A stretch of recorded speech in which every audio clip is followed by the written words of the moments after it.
right, tell everybody who you are. I'm James Major Mora. I go by Major. I'm a junior in high school for Homewood High School. And you're my son. Yes. As far as I know, yes. Not funny. Not funny. All right, so tell us a little bit about yourself. I don't know. I play football, play defensive end. I like video games, or good ones at least, especially ones with like good stories. Plot holes in movies drive me nuts. All right, so I talk about leadership and leading at work, leading at home, leading yourself. So as of this recording, what are your thoughts on leadership? What does a good leader look like to you? I mean, I think different situations require different leaders. Because, I mean, I think of the Red Rising book, which I showed you, and I think of Darrow, where he's like this. He's a leader, but he learns that sometimes the best leader isn't just a commander or a military force. Sometimes it's just a brother or it's a community leader, not so much this like all about hoorah, scream real loud and get everybody fired up. But I also think, on the football field, you need a guy like that. So, I mean, just someone, I think just different requirements require different leaders. So let's talk about as it relates to you. You're a junior in high school. So what does leadership look like in your day-to-day world, in your life? I struggle with noticing that, mainly because a lot of times people call leadership just doing your job. Okay. And I don't personally see it as leadership, because sometimes people are like, yeah, I see you working hard in the weight room, or they'll be like, I see how you're talking with the guys. And I'm like, what do you mean? That's like what you're supposed to do. It literally says when you sign up for football, do these things and you'll be okay. So it's part of me is like, I don't know how to identify. We're like, oh, that guy's being a really good leader, unless he's being like on the podium saying all that stuff, like being like, hoorah, get everybody fired up. This is what we need to do. Unless he's doing that, I don't ever notice it, because I think that's what you're supposed to. That's normal. There's got to be some days that you're, I just want to coast in the weight room, or maybe I don't want to put up my weights after I work out. Maybe the locker room's a mess. I'm going to let somebody else take care of it. Like, you've got to have those moments where you just want to coast, right? The best way I can describe it is maybe the speed of my work is considered coasting, but when the weight's in my hands or when I'm doing the thing, that is still consistent. So maybe I take maybe I talk a little too much on day 300 of our program, or day, week 5. Maybe I'm moving a little slow, walking from, bench press to single leg glute bridges. Like, maybe I'm walking a little slow to that, but my effort level of, all right, we're doing this weight regardless, is that weight. And it's almost kind of like a cycle, because I force myself to do it, and because everyone else sees me forcing to do it, they also force me to do it. Because they go, okay, that's the requirement the Major has set for himself. That's what he needs to be doing. So if he does anything less, he's not pushing himself, and something's wrong. So that's how I see it. Yeah. That's what I do. And and as far as cleaning up the weight room, that's just common etiquette. English is difficult. Because I remember my first couple months in the weight room at X4. Yeah. Usually I got done earlier because the guy would cut me off. He'd be like, dude, you're about to pass out. Stop. Because X4 would do these ridiculously long workouts. At least in my mind, they're a little long. And so when everyone else is, dying on the ground, making snow angels, I'd go grab their weights and put them up for them, because it just... Being a good teammate. Why not? Yeah. I mean, I'm not out of breath like they are, so might as well. Well, and I know there's been some nights after football games before you were driving yourself that I'd be going, what are you doing? Because I was ready to go home after a game, and you're like, I had to clean up the locker room, Mom. Had to leave it in good condition. Usually people are obviously very tired after a football game, so it's just sometimes you drop your water bottle and it's on the floor and you just completely forget about it. Not only that, you've compressed 85 to 100 guys in a maybe 200 square foot room. So, I mean, it's sometimes it can get a little chaotic in there. So I just sometimes like to wait and come get it all later. Yeah. Do you remember that video I showed you of Ed Reed talking about the pride you take in your locker room, the pride you take Oh, in your yeah. environment, and if there's if there's a trash on the floor, you pick it up. That's part of how you do the little things or how you do everything. How you do anything is how you do everything. Yep. How you do anything is how you do everything. I really, really like that, Major. So do you feel that translates into other places, or maybe even what you're going to do when you're older?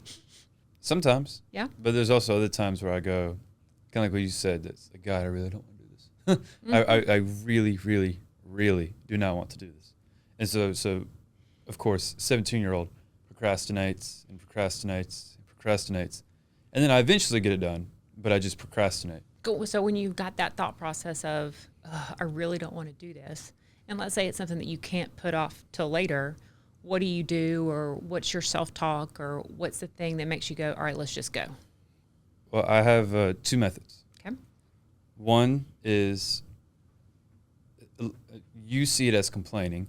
I call it listing everything out. Oh, okay. So essentially, you take everything that you know. All right, so let's say I got a test next period. What do we know about it? Well, it's history. Okay, it's history. What unit is it? Okay, it's World War II. Okay, it's World War II. What was, I hate World War II. Yes, you do indeed hate World War. I don't hate World War II. But, say something like that. You keep going, you get through every single fact that you know, so that when you walk in, you're not like, oh, wait a minute, I almost forgot about this. And now it throws off your rhythm that you had just set up. And so you do that first. And then the important thing is you do the second part. You go, okay, now what do we do? That's great. Now what? It's cool that now we know everything, but what do we do with said information? So that, to me, that's what I do. And then I try to make a game out of it because it makes it not this bombarding of question. It makes it entertaining. Or like I'll listen to music, like most people do. Listen to music while you're doing your homework or your schoolwork or cleaning up the house or working out. Sometimes you gotta have music to just give you some form of a rhythm to get into so you can get stuff done. Let's say somebody is running a business somewhere. They're their manager of people. Mm-hmm. Could they use one of the methods you just shared to get over something that maybe they're not wanting to do? Or well, when you say that, my first thing comes to mind is you're gonna hate my answer, but a video game developer. Okay. Because a lot of this stuff that they had to do is very monotonous. We had to now design all 1,000 Korok seeds. So now we have to figure out where we're going to put them and make sure they're well hidden, but not too well hidden, because then the people won't find them. All that stuff. Shout out Breath of the Wild. But I just can't with you right now. Like, this is supposed to be. Yeah, shout out Link. Shout out Link, Zelda, Ganondorf, you're my man. But it's stuff like that where it's very monotonous, and you can completely understand why you wouldn't want to do that, because if it sucks to find it, you can imagine how bad it would be to make it. I can see where it's something like that, and most of the time you have like a team developer, so it's not just you by yourself making this thing. It's you've got 20 other people who also have to help you, and it's all coding. You don't get to move. You're sitting there going click, click, and it honestly sometimes can suck. Yeah. But playing music in the background can help with that. Going, okay, here's everything I've got to do. Here's how we have to do it. This, and this I absolutely hate. This, and this I love. Now what do we do? How do we want to do it? In what way, in what order do we want to get things done? At what time do you want to get things done? The 2 things that I've said are, I would think, universal. Okay. So what it just sounded like you said was James Clear. He talks about habit stacking, or choosing something, or building things around stuff that you already do consistently. So he talks about how everybody is now in the habit of brushing their teeth in the morning. So if you want to add a new habit to your routine, to stack it with brushing your teeth, or if you always drink coffee, to stack it with the time that you drink coffee. So it sounds like it's kind of what you're talking about is doing things around stuff you already find enjoyable, or stuff you already have ingrained in just your day-to-day habits. All right, so another aspect of leadership, or one of the biggest things about leadership, is being able to lead yourself first. Okay, being able to lead yourself first. And that talks about how, or that framework is around you being able to do the things that you said you're going to do, and those boundaries you put in place for yourself. It's also about doing things that help you regulate your own emotions, or you stay in control. So right now, what are some things, or have you ever thought about things that you do to lead yourself to help you stay in control, or to set boundaries that you want to accomplish, and then you do them? The first thing that comes to mind me is usually the biggest prohibitor is not the right word, but the shrinking of your capabilities is worry. You're worried about this, you're worried about that, all these other things that may or may not even matter to the goal that you have. You are worried about something. And I keep seeing this video where they go, there's a logical fallacy when being worried. And it's interesting because what's something you're worried about? Just random example. What's something you're worried about? What you're going to say on this podcast. Okay. Is there anything you can do about that? No, not really. Okay. So then what's there to worry about? If you can't do anything about it, why worry about the thing you can't control? Just seems so simple.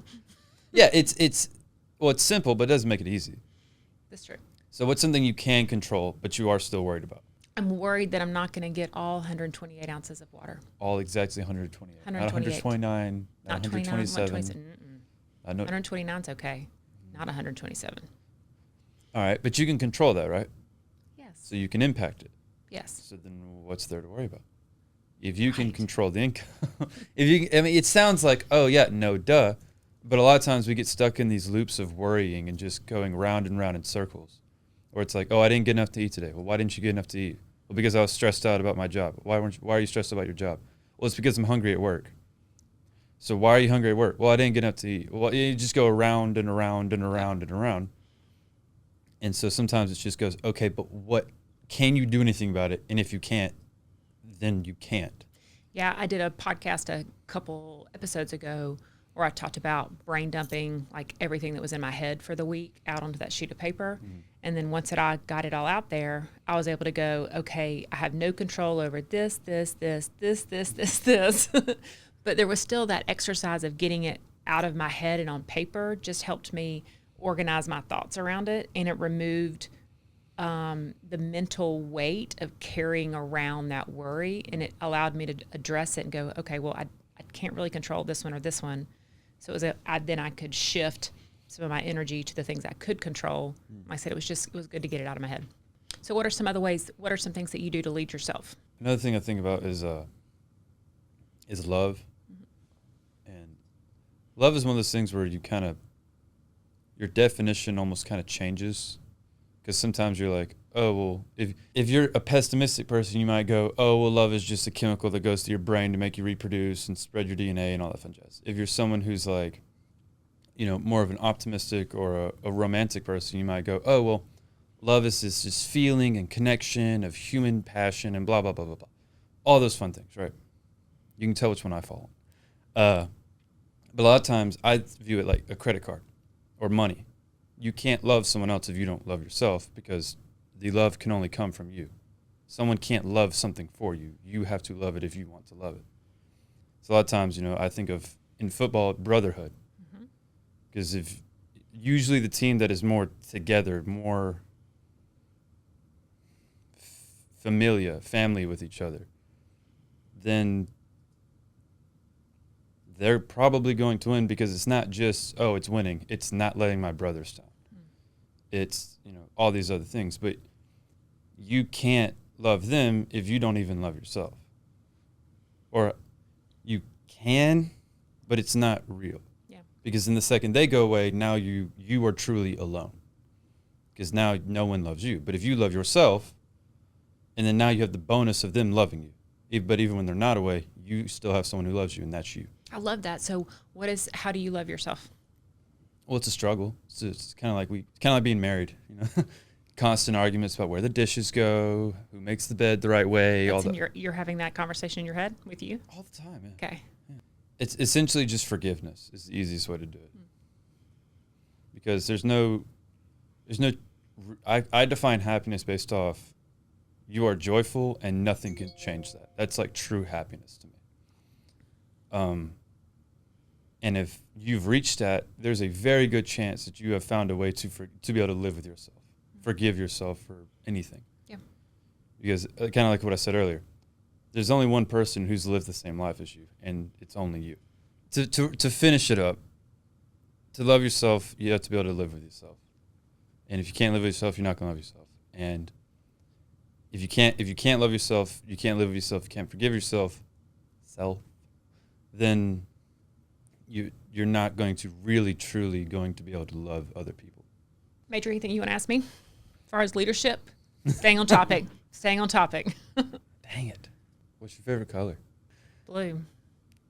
Do you feel like you... Specifically navy blue. Navy blue? Mm-hmm. Do you feel like you lead your company with a navy blue mentality? Yes. Classy and Southern. Mm-hmm. Navy blue. So would you say when you find someone who wants people to run things more like a green mentality, let's say like a lime green, like that New York and neon, or that California, what's a California color? Like chartreuse, that's green as well. No, let's go like wine red. Okay. Right. You got people who want to run your company different than your true Southern navy blue. Okay. How do you respond to that? Well, with the example you just gave, navy and wine red intertwine beautifully. They're very complementing colors because they're on different ends of the spectrum, but yet they still have blue undertones, which means they still stand for the same things. Mm-hmm. They just accomplish them in different ways. Right. So we're able to offer very complementing styles in order to the group or the company or the department or the office or the team that they are leading. But what about that green, though? That green that just don't mix well with navy or wine. So lime green and navy do go together. It would need to be on the other side from the red because that's a little clashy. Mm-hmm. And so what do you do when you got green over here, you got you right here, and you got your wine right here, and you just slowly but surely get this lime green, and bam, they hit each other. What do you do then? When you have that cultural green, that lime green New York versus the California red wine, you have that collide, or you have that confrontation in the office or the team what do you do then? I guess that would kind of be like this food fusion, like burger-rushi that Cowfish tried to do, where you just had this like conflicting things, and it could be a beautiful chaos or a beautiful mess to watch or experience. But how do you prevent as little destruction as possible from happening? Communication. As long as everybody's communicating and recognizes that this is different from that, and this is how we do and this is how we do, but let's see if we can find a way to fuse and find common ground, because people have more in common, departments have more in common, companies have more in common than they originally probably noticed or even want to talk about.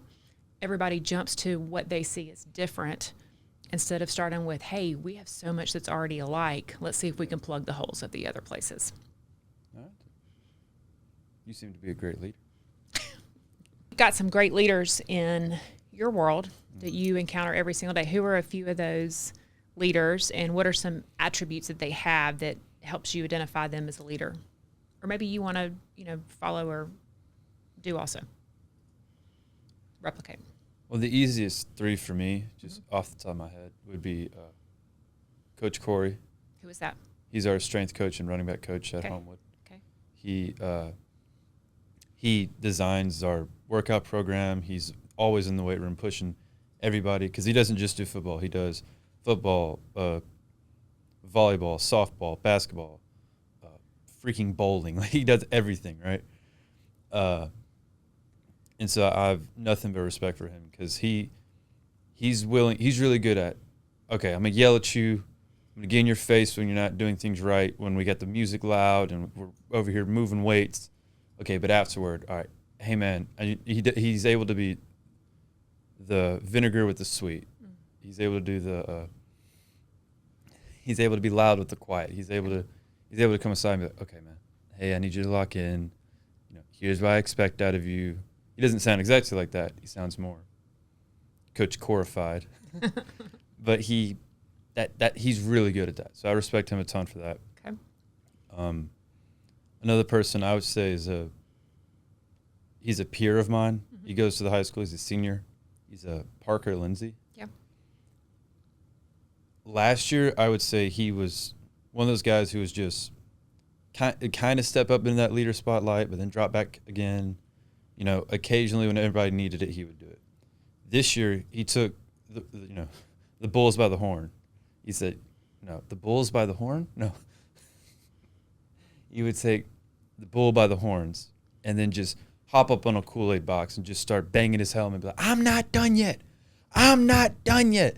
And a lot of times we come out second half all fired up, ready to go, and and a lot of times it worked, and sometimes it didn't, but he still did it. He was still putting himself under the spotlight, saying, you know, y'all can rather follow me and fall with me, or you can follow me and rise up with me. It's one or the other. Yeah.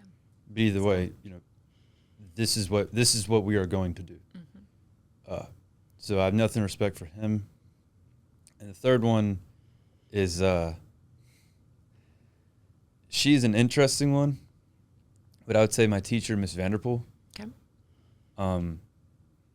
Because she's an English teacher, which already puts her at like S-tier teachers, right? You know, she's already amazing. But I would say one of the things is her dynamicness. With some students, she's able to just, you know, I don't even know how to describe it. Just like for me, I would say that there's a lot of times where I'm a guy's guy. You gotta be very direct. Sometimes you gotta be a little harsh in your tone, and for me to understand what you're saying.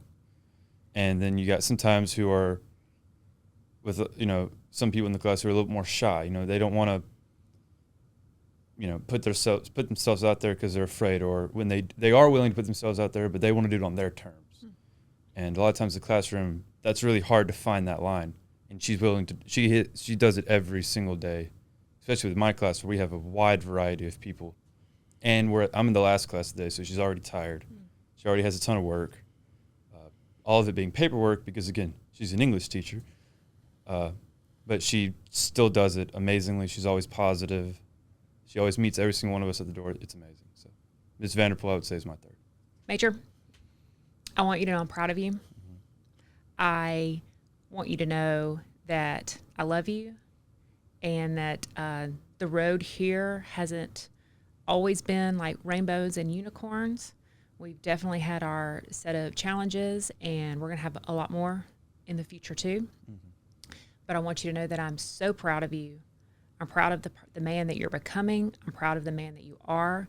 I love that you're as disciplined as you are. You might not see yourself as being a disciplined person, but you're unbelievably disciplined. I'm so proud of you for being curious and continuing to ask questions in a respectful manner.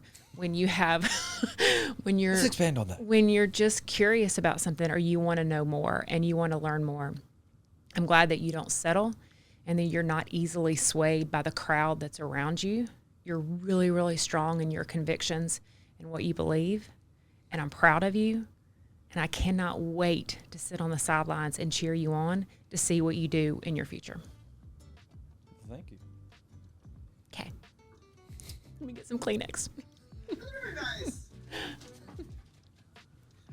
I need some Kleenex. Don't let the makeup run. Don't let the makeup run. Parents will understand. Yeah, no.